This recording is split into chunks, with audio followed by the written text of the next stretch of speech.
Elle a tué sa camarade à cause d'un garçon et caché son corps au bord d'une rivière. Si tu aimes les histoires captivantes et pleines d'émotions, n'hésite pas à t'abonner à notre chaîne. Aime cette vidéo si elle t'a plu et partage-la avec tes amis. Le village de Saint-Laurent était paisible, entouré de forêts épaisses et bordé par une rivière qui serpentait à travers la vallée. Rien de bien extraordinaire ne se passait dans cet endroit isolé, jusqu'à ce que la disparition de Clara Lambert, une adolescente de 17 ans, vienne bouleverser la tranquillité des lieux. Clara avait été vue pour la dernière fois à la fête du village, marchant près de la rivière avec un sourire aux lèvres. Sa famille et ses amis ne s'inquiétèrent pas tout de suite lorsqu'elle ne rentra pas ce soir-là. Après tout, Clara aimait la nature, et il n'était pas rare qu'elle parte se promener seule, absorbée dans ses pensées. Mais au bout de 2 jours sans nouvelles, la panique s'installa. La police locale fut appelée et une battue fut organisée le long de la rivière. Mais aucune trace de Clara.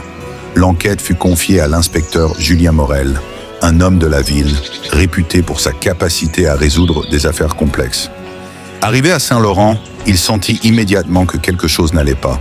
Le village, d'ordinaire accueillant, semblait enveloppé d'un voile de méfiance. Chacun avait son opinion sur la disparition, mais personne ne semblait vouloir parler ouvertement. C'était comme si le silence pesait sur la communauté. Julien commença son enquête par interroger les proches de Clara. Ses parents étaient dévastés, mais ne pouvaient donner aucun indice sur une éventuelle raison pour laquelle leur fille aurait voulu partir. Clara n'avait aucun ennemi, disait-il. Elle était aimée de tous. Mais Julien savait que dans les petits villages, les secrets étaient souvent bien cachés. Il se tourna ensuite vers les amis de Clara. L'une d'elles, Léa, semblait particulièrement nerveuse lors de l'interrogatoire. Elle évitait les questions, jouait avec ses mains et jetait des coups d'œil inquiets par la fenêtre du poste de police. Julien décida de la suivre discrètement après leur entretien. Plus tard dans la soirée, il la vit se rendre à la rivière, au même endroit où Clara avait été vue pour la dernière fois. Julien l'observa de loin alors qu'elle déposa quelque chose dans l'eau, avant de s'éclipser rapidement. Le lendemain, il revint sur place et trouva un bracelet en or, gravé aux initiales de Clara. C'était un indice, mais loin d'être suffisant pour tirer des conclusions.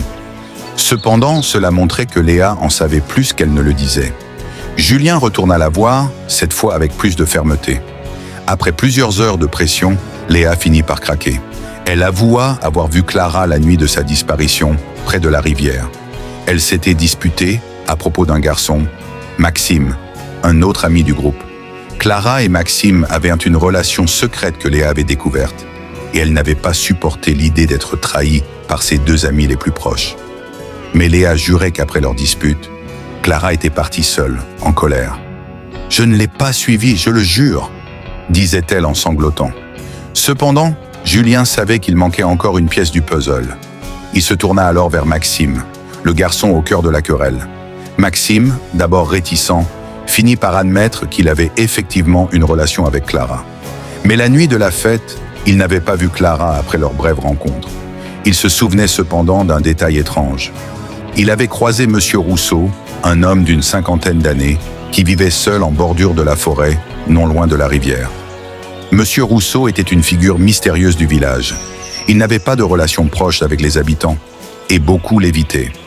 Julien décida d'aller le voir, son instinct lui soufflant que cet homme savait quelque chose. En arrivant à la cabane de Rousseau, l'inspecteur trouva un homme calme, mais visiblement mal à l'aise. Lorsqu'il mentionna la disparition de Clara, Rousseau devint soudain nerveux, refusant de répondre à certaines questions. Pressé par l'interrogatoire, Rousseau finit par révéler une vérité troublante. La nuit de la disparition, il avait entendu un cri près de la rivière et avait vu quelqu'un traîner un corps vers l'eau. Pris de panique, Rousseau n'avait jamais osé en parler, de peur d'être accusé. Julien sut alors qu'il tenait la clé de l'affaire. Il retourna au village et organisa une nouvelle fouille près de la rivière, plus précisément à l'endroit indiqué par Rousseau. Après plusieurs heures de recherche, ils découvrirent le corps de Clara, dissimulé sous un amoncellement de pierres près de la rive. Mais ce qui choqua Julien le plus, c'était l'identité de l'assassin. Léa, rongée par la jalousie et la colère, avait suivi Clara après leur dispute et, dans un accès de rage, l'avait poussée violemment. Clara était tombée sa tête heurtant une pierre sur le sol. En réalisant ce qu'elle avait fait, Léa avait paniqué et dissimulé le corps près de la rivière. Lorsque Léa fut arrêtée, le village fut ébranlé par la vérité. Le mystère qui pesait sur la communauté s'était finalement dissipé, mais à un prix tragique. L'inspecteur Morel repartit de Saint-Laurent, le cœur lourd, sachant que même dans les endroits les plus paisibles, les passions humaines peuvent parfois prendre un tournant mortel.